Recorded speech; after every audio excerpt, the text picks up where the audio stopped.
Today we'll discuss how to do a quick kitchen renovation. Today, if you're wondering how to give your kitchen a makeover that's quick and looks great, this is your video. As we've been doing the renovations, we've realized that some materials are easier to install than others. There's a reason why they're cheaper. That's true, but saving time when doing a decoration or a transformation is really appreciated. Instead of a year, it takes 3 days, so that's something to appreciate and consider. So, what can we do in our kitchen to give it a quick makeover and make it look nice? When it comes to the walls, is there something very well known among everyone? Painting the tiles. It's true that painting the tiles on a wall is not the same as painting the ones on the floor. In a video on the Decora Tu Mismo channel, I talked to you about floor paints. And it's true that even though it looks good and is easy to do, it really depends on the type of paint and how it turns out. If the floor wasn't clean before painting, it may peel over time. But what about the walls?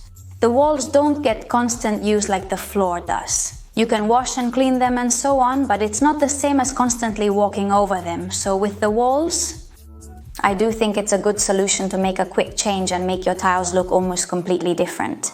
One very important thing if we paint the tiles is to use neutral cleaning products so that the paint doesn't come off or fade.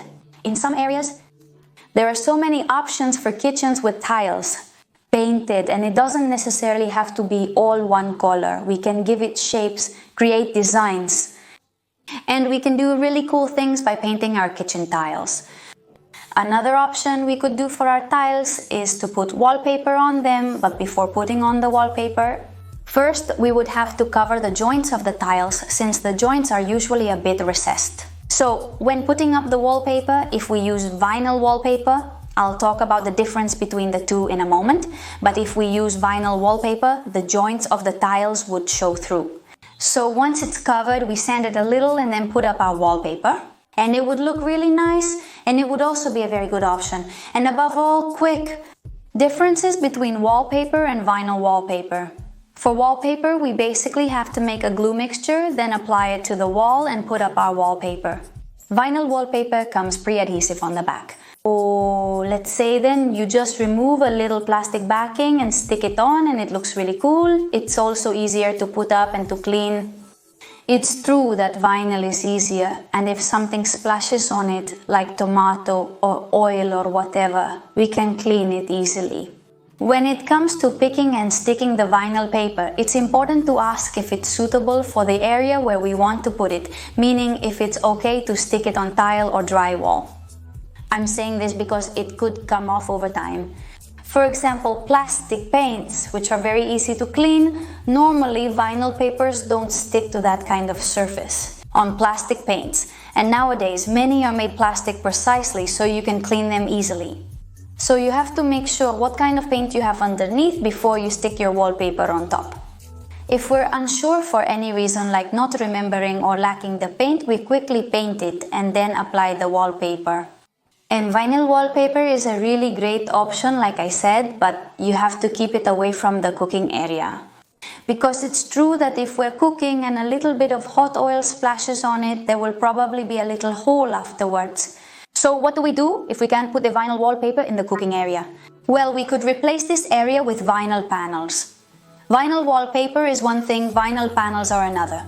That's what we put in my grandmother's bathroom. This is ideal for bathrooms and kitchens. Friends recently installed it in their kitchen and are thrilled with the results. Because they did it in a really easy way, and honestly it turned out really beautiful for them. And if there's any raised pattern or border or anything like that, then we would also need to see about covering it up. Or if it sticks out a lot, remove them and fill it in with putty, probably with mortar putty. We would have to decide what to put on it. But to install the vinyl panels, the wall has to be clean and smooth. These vinyl panels are very resistant to humidity and heat. So if we put it in the cooking area and something splashes on it, we wouldn't have any problem. We would just clean it and that's it. Another option we have is the panels with a brick effect or wood effect. They can be placed near the stove but can be used in a farther area. We could definitely go for them, they're quite affordable and the result looks pretty good. Then, if we don't like the final finish they have, which is kind of shiny, we can always paint them. I've painted them several times, I've put them over textured walls and on different surfaces, and honestly, they hold up really well. They stick very well. I've mentioned that several times already. If you want to remove them later, you'll probably need a product to do it. Now let's move on to the furniture. What do we do with the furniture? A really good option is to paint them. As I mentioned before, when painting with white, use high quality paint as any imperfections will be very noticeable. And we need to sand them. That is, the process would be to sand quite thoroughly until you remove the layer that will prevent the paint from adhering well to the surface. Once it's well sanded, we clean it, and we clean it with vinegar. What's this? I enjoy using vinegar for cleaning to ensure everything is spotless and free of any potential silicone residue.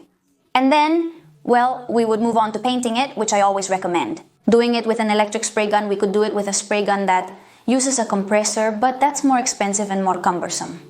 And on the other hand, the electric spray gun. While not as professional looking, the result is still good. The electric spray gun, usually costing 30 to 40 euros, is an affordable painting option. Not just the kitchen, but we can paint anything with the electric spray gun. And above all, one important thing is to apply a primer and a final finish, whether it's matte or glossy. But we need to apply a varnish so that when a drop falls or it gets stained or whatever, it won't show as much.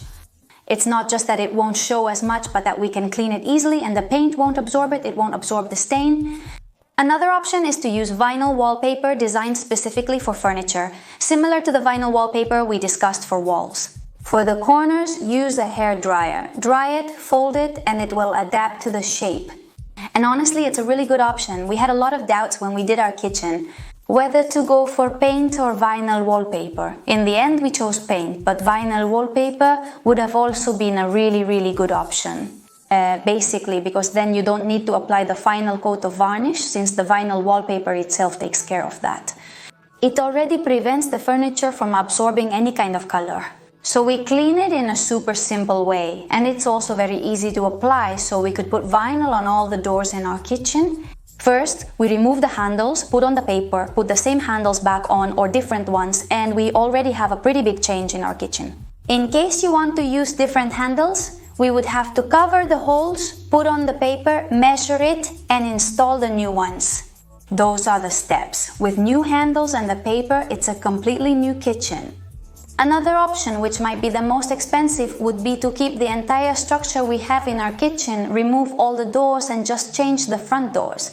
This would save us a lot of trouble. It would be the quickest, as you only need to remove them, unscrew them, attach the new ones, and you're done. However, it's likely the costliest option. Of course, if we want to give our kitchen a quick makeover, then we can consider it. And finally, let's move on to the floor. What options do we have to give our floor a quick makeover? In the magazine we made, they sent us several photos of kitchen floor makeovers, and honestly, they looked super cool. There are several types of vinyl we can choose from, either the tongue and groove kind or the self-adhesive kind that we can stick on. In fact, in the examples they sent us, it was the self-adhesive kind, but we've used the tongue and groove type in some renovations and it works really well. It would be the same as what we've talked about for walls, but in this case it would be for floors, and also since it's suitable for humid areas. So if there were any leaks or anything like that, we wouldn't have the problem of it swelling or the panels opening up and so on. It's true that with the self-adhesive, sometimes I've received comments that the joint has separated a little, so it depends on the quality of the self-adhesive. Could we have some little problems in the future? In my case, I installed it on the stairs and it's perfect. I haven't had any problems. But I do know some people who have written to me, followers and others, who have told me they weren't completely satisfied. So I'll just leave it at that. Judge the quality and everything else for yourselves.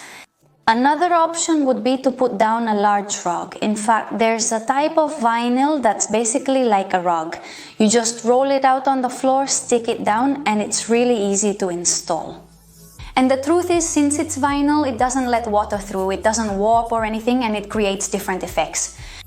And that's also an option. Honestly, nothing is quicker than that. It's definitely the fastest way. I really wouldn't recommend painting the floor because it's true that in the kitchen a lot of things end up falling on the floor. You could drop a knife and it could cut the paint, so I would actually rule out the option of painting it. And finally, regarding the door, we can do the same thing with the door as we do with the furniture. In this case, it would also be spray painting it. Doors look really good, and the truth is we've painted several ourselves. Using a roller also works well if you prefer that method. In fact, there are paints that are perfect for using with a roller because they spread out and you don't get those roller marks. It might look a little uneven at first, but then it spreads out, expands, and ends up really smooth. When it's time to paint, we can choose the combing technique, which is done once everything is painted. Keep layering without adding more paint, just spreading out all the paint so that the final finish looks much better. If you can use a Velurex roller, they're orange. I've tried several, and for me that's the best one because it doesn't shed lint. The foam ones, for example, do shed lint. Then it's a problem because you stick your finger in to get it out and it leaves a dent there, so it's pretty risky. These Belox ones have always worked really well for me, so there you go. Then we can also easily change the handle on our door. And now we have a completely renovated kitchen. What do you think? Which ideas do you like the most? And if you have suggestions or other ideas that you've tried at home and that have worked well for you, you can leave it in the comments because I'm sure you'll help a lot of people who are thinking about making a quick change in their kitchen. I hope you liked this video. See you in upcoming videos soon.